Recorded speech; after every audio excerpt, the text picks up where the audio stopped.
Bismillahirrahmanirrahim. Assalamualaikum warahmatullahi wabarakatuh. Innal hamdalillah nahmaduhu wa nasta'inuhu wa nastaghfiruh wa na'udzu billahi min syururi anfusina wa min sayyiati a'malina. May yahdihillahu fala mudhillalah wa may yudhlilhu fala hadiyalah. Asyhadu an la ilaha illallah wahdahu la syarikalah wa asyhadu anna sayyidana Muhammadan abduhu wa rasuluh alladzi la nabiyya ba'dah.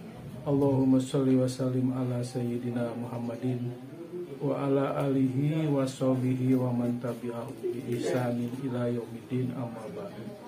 Fa qala Allah ta'ala fil Qur'anil azim, a'udzu billahi minasyaitonir rajim. Bismillahirrahmanirrahim. Ma asaba min musibatin fil ardi wala fi anfusihim illa fi kitabim min qabli an nabraha inna dzalika 'ala Allahi yasir. Wa qala Rasulullah sallallahu alaihi wasallam, khairun nas alladzi anfa'uhu linnas.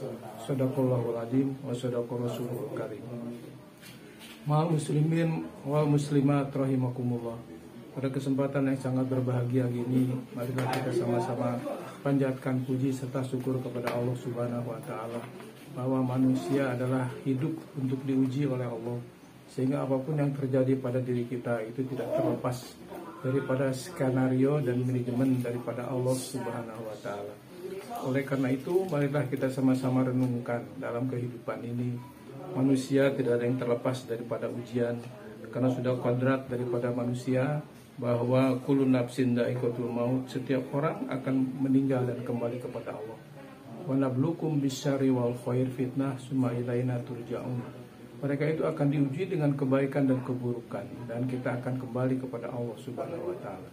Jadi kodrat manusia harus diakui dan diterima oleh diri kita, bahwa manusia itu tidak akan terlepas daripada ujian, sehingga manusia itu disebut dengan makhluk problematika.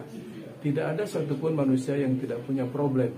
Nah, jadi oleh karena itu yang paling penting adalah bagaimana kita mengelola problem, mengatasi supaya kita menjadi bisa memanage problematika itu, sehingga kita bisa menyelesaikan sesuai ketentuan Allah. Banyak sekali firman Allah yang mengingatkan. Di dalam surah 67 disebutkan lagi bahwa di dalam surah Al-Mulk alladzi alhamdulillah alladzi khalaqal mauta wal hayata liyabluwakum ayyukum ahsanu amala wa huwal azizul ghafur. Allah yang menciptakan kematian dan kehidupan, tujuannya untuk menguji manusia siapa yang paling baik amalnya. Nah, jadi oleh karena itu ujian tidak mungkin terlepas dalam kehidupan kita, karena sudah disebutkan tadi bahwa sebelum kita terlahir, ujian itu sudah Allah persiapkan. Artinya bahwa manusia akan kemana arah kehidupannya. Tadi disebutkan di dalam surah 57, ayat ke-20, ayat ke-22 dan ayat ke-24. Dalam surah Al-Hadid surah 57, Allah berfirman bahwa ma asaba min musibatin fil ardi wala fi anfusihim illa fi kitabim min qabli an nabraha. Apapun yang terjadi pada diri kita dan pada setiap masyarakat yang hidup di muka bumi ini, itu sudah ditentukan oleh Allah, ketentuan kodratnya dalam kehidupan ini. Nah, likaila tak saw alama fatakum, supaya dia jangan berputus asa daripada sesuatu ujian yang mereka tidak bisa mengatasi. Atau mereka mengatakan bahwa wala tafrahu bima atakum, atau dia berbangga diri dengan dirinya sendiri dengan berbagai macam keberhasilan dan kesuksesannya. Jadi hidup ini adalah ujian, baik senang ataupun susah, kaya atau miskin, sehat atau sakit, itu tidak terlepas daripada ujian setiap manusia. Oleh karena itu sebetulnya kita diwajibkan ketika Allah memanage kehidupan kita, mengatur kita sebagai makhluknya, sudah ditentukan tentang garis hidup kita. Nah, jadi kita sekarang harus bisa menerima, karena ketentuan daripada Allah itu tidak bisa dirubah. Manajemen kehidupan qadar atau kodrat daripada Allah, yang pertama adalah hidup kita ini adalah fana. Kullu man 'alaiha fan wa yabqa wajhu rabbika dzul jalali wal ikram. Terdapat di dalam surah Ar-Rahman ayat surah 55 ayat ke-26 dan 27. Jadi kehidupan manusia itu adalah fana. Fana itu artinya sementara. Jadi hidup di dunia ini bukan untuk selamanya.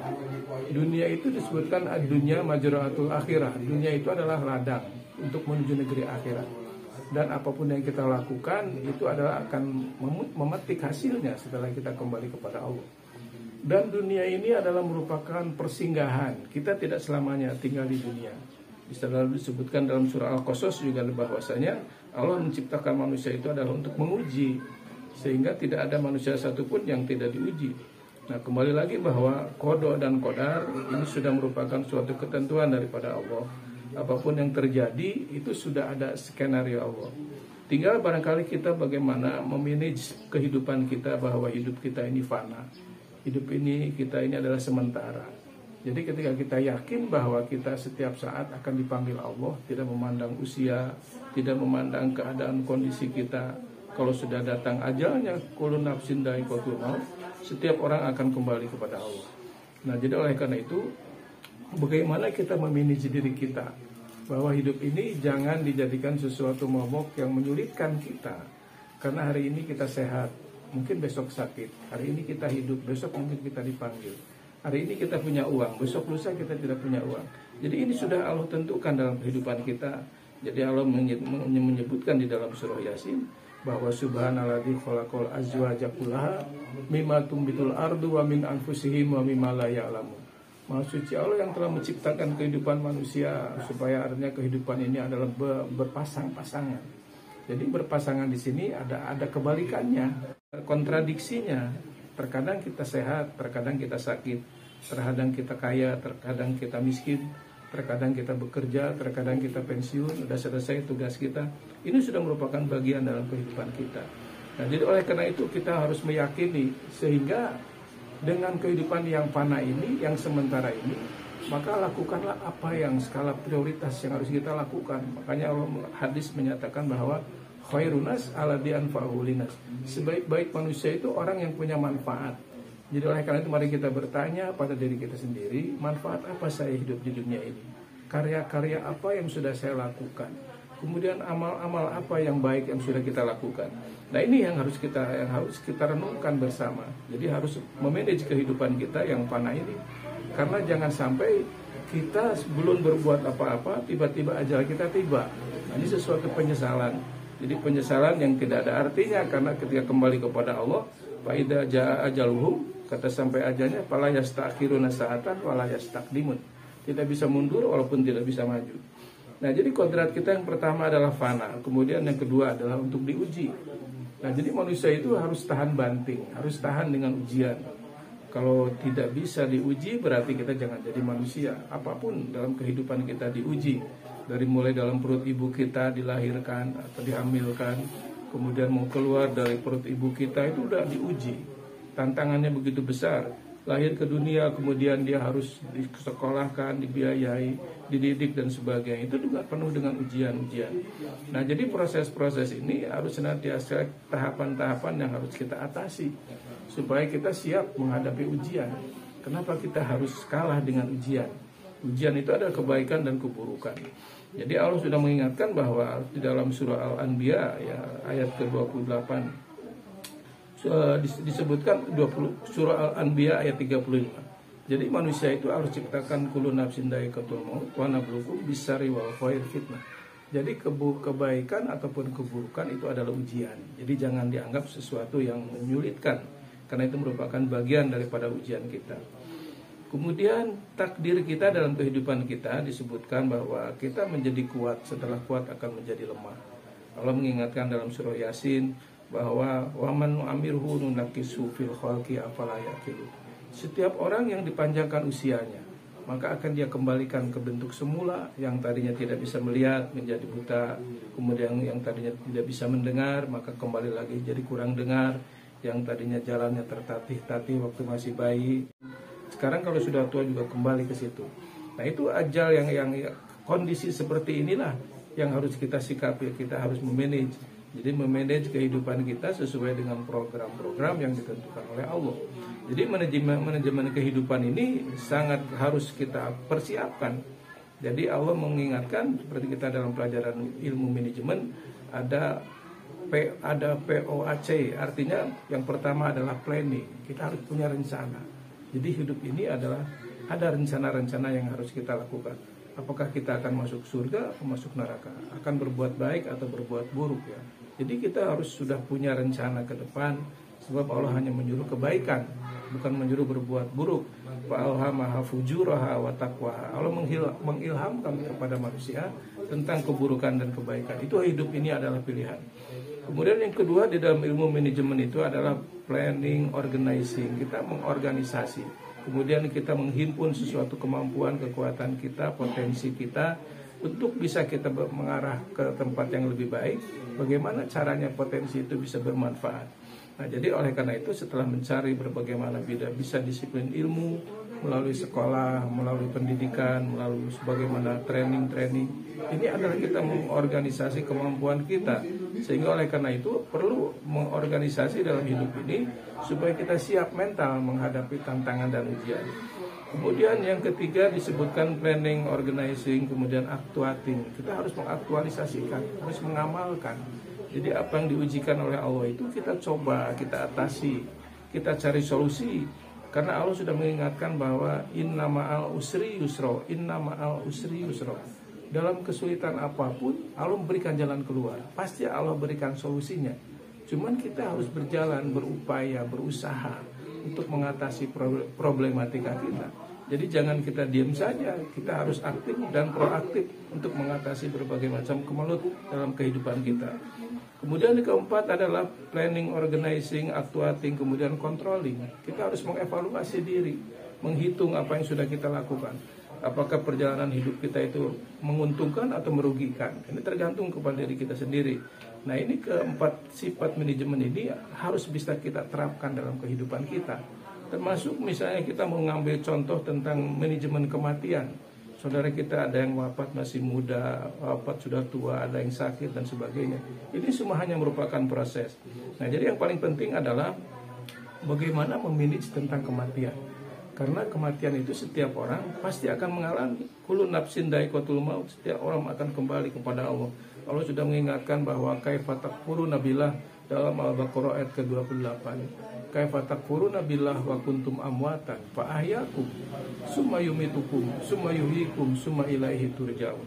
Tidak percaya kepada Allah, padahal kamu tadinya mati, kemudian Allah bangkitkan, kita hidupkan dari kandungan ibu kita. Setelah hidup kita beraktivitas dalam kehidupan ini, lama-lama selesai tujuan kita akan mati lagi. Tapi setelah mati ini akan dibangkitkan kembali kepada Allah. Nah, ini yang orang tidak percaya. Karena tidak ada orang yang mati kemudian kembali lagi dan dia bercerita tentang kehidupannya. Itu adalah di bagian orang muslim harus percaya. Sebab alladzina yu'minuna bil ghaib, percaya dengan hal-hal yang gaib yang belum terjadi tapi pasti terjadi. Karena itu sudah janji Allah, sudah qadarullah dalam kehidupan kita. Nah, jadi oleh karena itu kehidupan kita itu harus bisa memanage supaya kita jangan menyia-nyiakan kesempatan. Makanya lakukanlah 5 perkara sebelum 5 perkara. Selagi sehat sebelum datang sakit, selagi ada kesempatan kita sebelum datang suatu kesempitan, kemudian selagi kita kaya sebelum datang miskin, selagi kita artinya bisa melakukan aktivitas selagi kita hidup sebelum datang kematian. Nah, jadi itu semua adalah yang harus kita prioritaskan dalam hidup, sehingga kita sangat percaya bahwa hidup ini adalah berputar. Jadi kita jangan merasa susah sendiri tanpa ada orang yang menolong. Yang menolong adalah diri kita sendiri, kemampuan kita sendiri, rasa percaya diri yang tumbuh dalam diri kita sendiri. Karena segala risiko apapun yang akan mengalami adalah diri kita sendiri. Nah, jadi dalam kasus apapun tidak ada yang terlepas daripada skenario Allah. Semua yang terjadi tentang penipuan, tentang penganiayaan, tentang kezaliman, itu adalah sudah merupakan target dari setiap manusia yang memang dia mau berbuat baik atau dia mau berbuat buruk. Nah, setiap orang Allah Maha mengetahui tentang apa yang dibisikkan di dalam dadanya, karena Allah menciptakan manusia bahwa laqad khalaqnal insana wa na'lamu ma tuwaswisu bihi nafsuhu wa nahnu aqrabu ilaihi min hablil warid. Jadi Allah yang menciptakan manusia dan Allah mengetahui tentang apa yang dibisikkan di dalam dadanya. Allah lebih dekat daripada urat lehernya. Jadi artinya manusia harus berhati-hati, hidup ini bukan main-main. Allah menciptakan alam semesta, bumi, langit, dan seluruh apa yang ada di muka bumi ini bukan sia-sia. Robbana ma khalaqta hadza batila. Jadi semua itu memiliki tujuan, memiliki adanya proses yang harus kita jalani karena jalanan hidup setiap orang.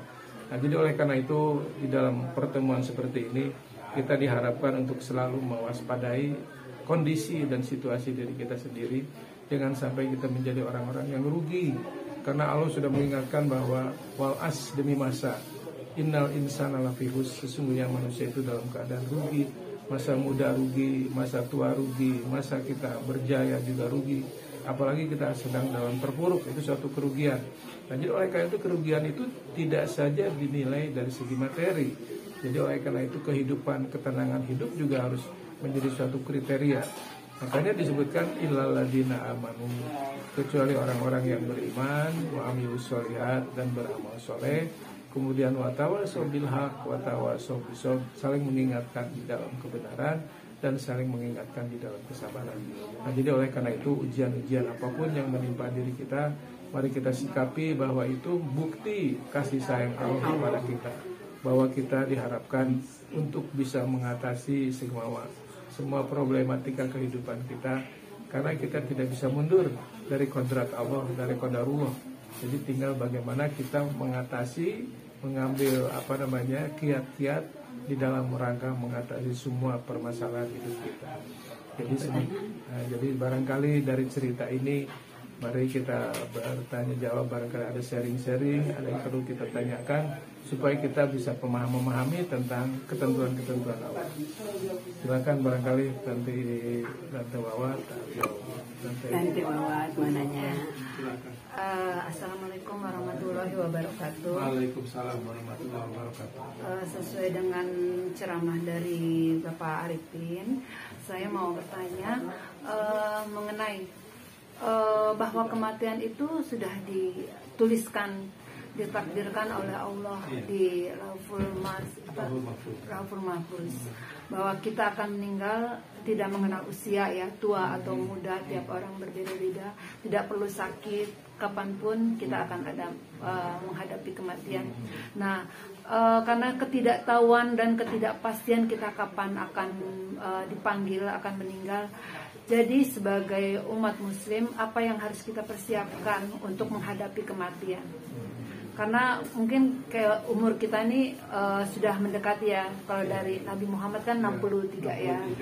Jadi kita mempersiapkannya seperti apa? Kan tidak mau tidak mau kita sedang menghitung hari, sedang dalam antrian seperti itu. Jadi persiapan apa yang kira-kira kita persiapkan untuk menghadapi kematian seperti itu?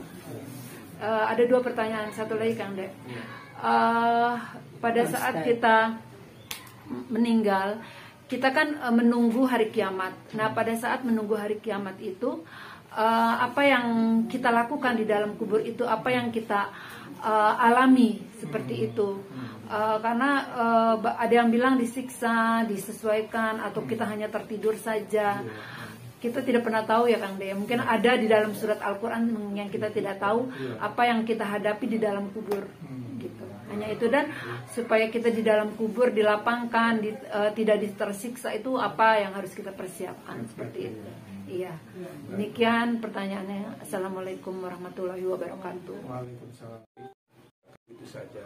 Setiap saat, setiap menit, setiap detik, setiap hari ini tetap berjalan.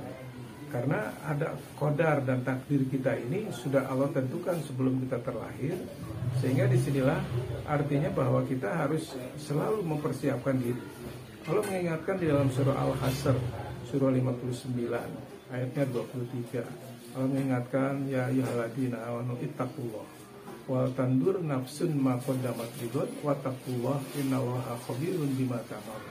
Wahai orang yang beriman, bertakwalah kepada Allah. Hendaklah setiap diri memperhatikan dirinya sendiri, apa yang sudah diperbuat untuk hari esok. Allah yang mengetahui, bertakwalah kepada Allah, karena Allah mengetahui apa yang kita lakukan. Nah, jadi artinya setiap orang harus mengevaluasi diri yang disebut dengan controlling tadi. Jadi hidup kita ini harus selalu mengevaluasi, selalu bermuhasabah. Ibarat orang berdagang, berusaha atau bekerja, setiap hari, setiap bulan, setiap minggu itu ada laporan tentang kemajuan atau kemunduran usaha atau apa keuntungan saya, kerugian saya.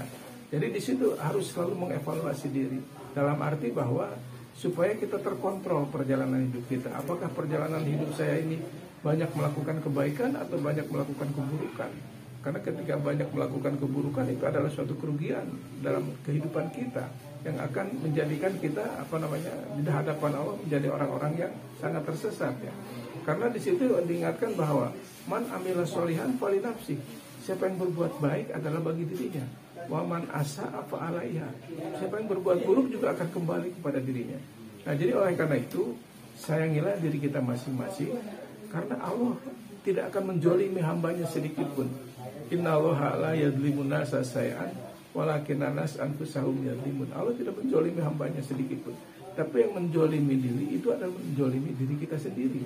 Jadi ketika kita tidak patuh kepada aturan Allah, senantiasa membangkang mengikuti keinginan hawa nafsu, itu seolah-olah akan menjerumuskan diri kita sendiri. Setiap saat waktu ini harus kita manfaatkan. Kita bisa melihat di negara-negara maju ya, orang-orang itu selalu proaktif dalam kehidupan. Tidak pernah ada waktu terbuang. Seperti misalnya di negara-negara maju para wanitanya ada yang menyulam, ada yang membuat sesuatu yang bermanfaat dan bermakna.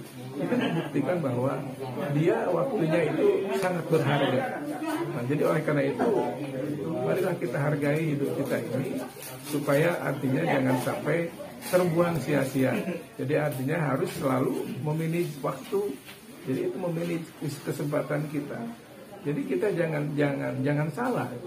Kita masih mengatakan saya masih muda, masih umur 60, masih umur 50, sudah umur 70. Jadi terkadang kita terpikir, wah saya masih bisa, masih potensi. Jadi itu sangat mempengaruhi kehidupan kita. Oleh karena itu kita harus punya komunitas orang-orang yang memang menyadari tentang hari depan. Jadi Allah selalu bertanya, apa yang sudah kamu perbuat untuk hari esok? Nah, jadi artinya kita harus bisa melakukan sesuatu hal-hal yang bermanfaat. Kalau hal-hal yang tidak bermanfaat sebenarnya itu kan hanya buang-buang waktu dan merugikan diri kita sendiri. Jadi bertakwalah kepada Allah, Allah mengetahui semua perjalanan hidup kita. Nah, jadi artinya kita berkeluarga, punya anak, punya suami, punya anak, punya mantu barangkali. Nah, ini semua itu merupakan ladang kehidupan kita, bahwa bisa menjadi fastabiqul khairat, melakukan ladang untuk melakukan kebaikan. Jadi artinya perjalanan hidup kita ini sangat dibatasi dengan usia kita. Kita tidak tahu, Allah makanya merahasiakan umur setiap orang supaya orang itu dalam posisi siap sedia. Jadi siapa kapanpun kita dipanggil dalam posisi siap. Jadi jangan sampai lalai. Jadi oleh karena itu kelalaian inilah sebetulnya yang menjadikan kita terlena dalam hidup. Mungkin kekayaan, kesenangan, kesehatan. Ini yang menjadikan kita lupa diri bahwa kita kalau melihat usia kita sudah kepala 7 seperti saya, kemudian lihat di foto udah lakukan. Jadi bisa memantaskan diri kita sendiri. Makanya disebutkan oleh Allah, "Fala takunu kalladina nasullaha fa ansahum anfusahum ulaika humul fasiqun." Jangan seperti orang-orang yang lupa kepada Allah, kemudian dia lupa kepada diri sendiri. Bahwa saya punya suami, bahwa saya sudah tua, bahwa saya belum beramal banyak. Nah, ini semua harus pertanyaan kembali kepada diri kita sendiri supaya memotivasi kita. Jangan seperti orang-orang yang lupa kepada Allah. Sehingga kalau kita lupa kepada Allah, lupa diri. Kok kamu udah tua, masih jalan sana sini, masih melakukan hal-hal yang tidak pantas. Ini dasar kamu nggak tahu diri. Jadi diri kita kadang-kadang lupa. Nah, jadi oleh karena itu bagi yang punya suami, bagi yang tidak punya suami, itu juga artinya punya tanggung jawab kita, bahwa kita harus mengelola sebagai seorang istri adalah tetap bahwa manusia itu kulukum ra'in wa kulukum mas'ulun an ra'iyati. Setiap orang bukan laki perempuan aja, setiap orang, bukan laki-laki saja. Kulukum ra'in wa kulukum mas'ulun an ra'iyati. Itu adalah pemimpin. Jadi akan dimintakan pertanggungjawaban tentang kepemimpinannya. Apalagi mestinya suami sudah nggak ada. Jadi kita sudah menjadi double. Kita sebagai ibu rumah tangga, sebagai bapak rumah tangga juga. Jadi penanggung jawab itu akan dipertanyakan. Bagaimana contoh-contoh, bagaimana membimbing anak-anak, memberikan sesuatu yang bermakna. Nah, jadi oleh karena itu kita harus pokoknya dalam posisi siap dalam segala hal. Jadi kita jangan memandang saya masih muda, masih cantik. Ini adalah semua masa lalu yang akan berakhir. Sebutkan tadi sudah kuluman alaiha fan. Hidup ini adalah fana. Wa yabqa wajhu rabbika dzul jalali wal ikram. Semua yang mulia itu hanyalah Allah. Jadi kita jangan bangga dengan kekayaan, kemudaan, kesehatan, karena setiap saat ini bisa selesai perjalanannya. Jadi kita harus yakin kepada permasalahan ini. Tentang bagaimana orang yang sudah wafat. Nah, kita sudah mengatakan bahwa apabila si fulan meninggal, innalillah, itu adalah milik Allah. Kami adalah milik Allah. Wa inna ilaihi rajiun. Dan kita kembali kepada Allah. Jadi segala sesuatunya kita terbatas. Kehidupan kita itu hanya semasa masih hidup. Adapun orang sudah di dalam kubur, sudah gambarannya seperti apa dan sebagainya, nggak itu tahu. Sebetulnya sudah hak prerogatif Allah. Iya, kita tapi apakah kita tidur, apa kita ngimpi gitu ya, kan? Bagi tahu. orang yang berbuat baik, memang dia tertidur menunggu waktu itu tidak terasa. Iya, sehingga katanya. ketika hari kiamat dibangkitkan, siapa yang membangunkan saya dari kuburan saya? Jadi dia merasa tidak ada waktu. Nggak ada ngimpi, nggak ada Tidak ada. mimpi buruk ya. Ada ngimpi-ngimpi itu karena hasil perbuatan kita. Seperti Fir'aun. Perbuatan kita. Ya, Fir'aun digambarkan oleh Allah karena dia mengaku sebagai Tuhan. Iya, katanya ngimpi serem ya. Pagi dan petang dia diperlihatkan, ini loh tempat tinggal kamu, neraka jahanam yang kamu akan masuk, kamu akan menggiring anak buahmu ke sini. Itu setiap saat diperlihatkan oleh Allah. Itu di Quran dinyatakan. Lagi dia meninggal ya. Nah, setelah dia meninggal. Dia tidur, dia di kuburan. Di dalam posisi kuburan. Jadi tersiksa. Jadi ketika orang, kalau kita gitu nggak? Kalau kita sepertinya dalam kehidupan ini, Allah sudah memberikan bayangan hidup. Jadi artinya seperti orang sekolah sudah mendapat rapot bayangan. Kita tuh akan kemana nih nanti? Tempat kita akan ditunjukin nih, neraka jahanam, ini surga dan sebagainya. Ini sudah masih di dalam buku. Sudah Allah tentukan kepada mereka. Ini hasil pekerjaan kamu. Kecuali kan disebutkan bahwa idama tabnu Adam in qata'a amaluhu illa min salasin. Ketika mati anak Adam, maka akan putus sebuah amal-amalnya. Kecuali 3 perkara, yaitu sodakotun jariyah. Ketika kita rajin bersodako, barangkali mau ke masjid, memberi tikar, memberikan sesuatu yang bermanfaat, sepanjang itu masih bisa dipakai, itu pahalanya akan mengalir, akan ada angin-angin surga, angin-angin yang menyenangkan. Ya. Jadi artinya disebutkan bahwa sodakotun jariyah. Kemudian al-ilmu yang tafa'ubi, ilmu yang bermanfaat. Ketika kita mengajarkan kepada anak, wahai anakku, kalau sekolah yang jujur, kalau bekerja yang jangan berbuat curang dan sebagainya, harus senantiasa bersedekah dan sebagainya. Jadi ketika mengajarkan hal-hal yang baik, dan itu dituruti sama anak kita, maka kebaikan itu akan mengalir kepada orang yang mengajar. Yang ketiga adalah wawaladun soleh yad'ulah. Ketika anak yang soleh yang mendoakan kepada orang baik. Nah, jadi bagaimana kita menciptakan anak soleh? Jadi sesuatu yang baik, mengajari dia, memberikan contoh yang terbaik, supaya mendoakan Robbi firli wali walidaya warhamuhuma kama rabbayani shaghira. Itu adalah permohonan kita. Jadi langsung, artinya ada jaringan ya, yang kepada anaknya itu sendiri. Karena ada hubungan rahim, hubungan kehidupan. Nah, jadi oleh karena itu kita tidak tahu persis tentang yang lain-lainnya lagi. Karena itu sebetulnya ya kita tidak bisa melangkahi hak prerogatif Allah. Karena masalah orang, tapi yang jelas suka ada orang yang merasa ketika bermimpi bapak saya jadi ganteng, jadi bagus, jadi ini, suami saya menjadi baik dan sebagainya. Ini adalah ilustrasi dalam kehidupan kita. Karena merasa tidak ada noda dalam kehidupan, sehingga menganggap bahwa beliau itu adalah baik. Dan kita doakan semoga dia diampuni dosanya, kemudian diterima segala amal ibadahnya. Jadi Allah semua yang akan menentukan. Nah, jadi oleh karena itu, seperti almarhum kita yang lain, ini semua adalah memang sudah jatah hidup kita. Jadi kita jangan merasa memiliki dalam kehidupan ini. Kita semua juga akan menunggu giliran, kan gitu ya. Ketika Rasulullah SAW beliau mengucapkan ayat yang terakhir di dalam surah Al-Maidah, al-yauma akmaltu lakum dinakum wa atmamtu alaikum nikmati wa raditu lakumul Islam madinah. Pada hari ini aku sempurnakan agamamu dan aku sempurnakan nikmatku kepadamu, dan aku ridho bahwa Islam ini menjadi agamamu. Ketika Rasul menyampaikan ayat yang terakhir dalam haji wada, maka sahabat-sahabat menjadi sedih. Karena apa? Karena berarti tugas Rasul sudah selesai. Dan pasti dia sebentar lagi akan dipanggil oleh Allah Subhanahu wa taala. Jadi mereka pada menangis, pada sedih.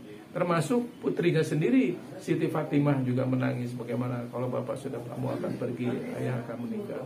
Nah, jadi oleh karena itu kemudian beliau membisikkan kepada mereka bahwa setelah aku meninggal, nanti giliran kamu. Allah mengingatkan, nanti Abu Bakar akan menyusulku, Umar, aku Fatimah juga akan nunggu ayah, akan kembali seperti ayah.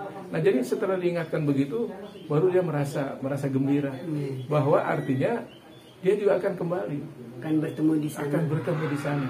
Termasuk kita juga dengan suami kita. Suami itu berkata, mungkin bapak pulang duluan, nanti mama menyusul.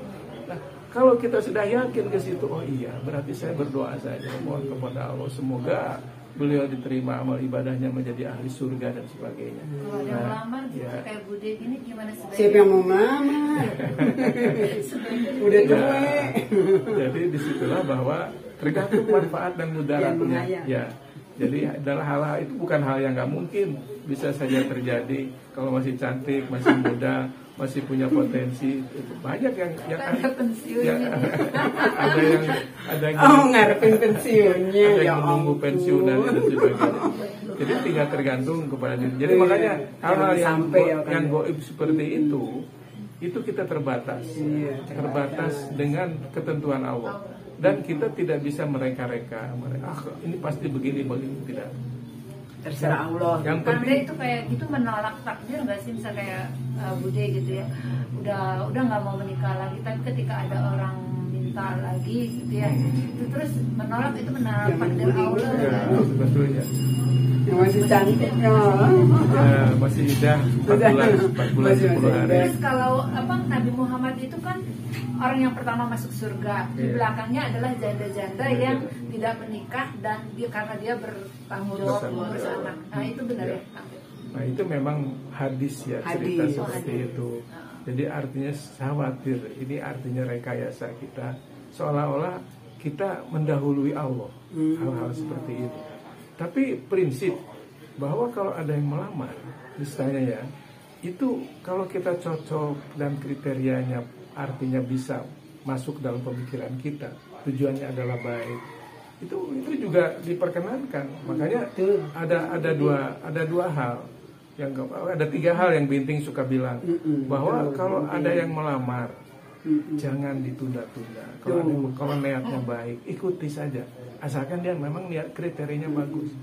Kemudian kalau punya utang, maka segera dibayarkan. Jangan bayarin utang orang. Jangan sampai ditunda-tunda. Kemudian kalau ada yang meninggal, jangan ditunda-tunda, langsung dimakamkan. Itu ada 3 perkara yang harus kita dahului. Itu kayak Mas Malik ke Jawa ditunda kan? Ya, dibawa ke Jawa. Dibawa ke Jawa. Kan itu sudah dari perjalanan dari rumah ke Jawa. Itu juga sudah ada, sudah niat mau dimakamkan. Kan gitu ya. Cuman masalah waktu aja.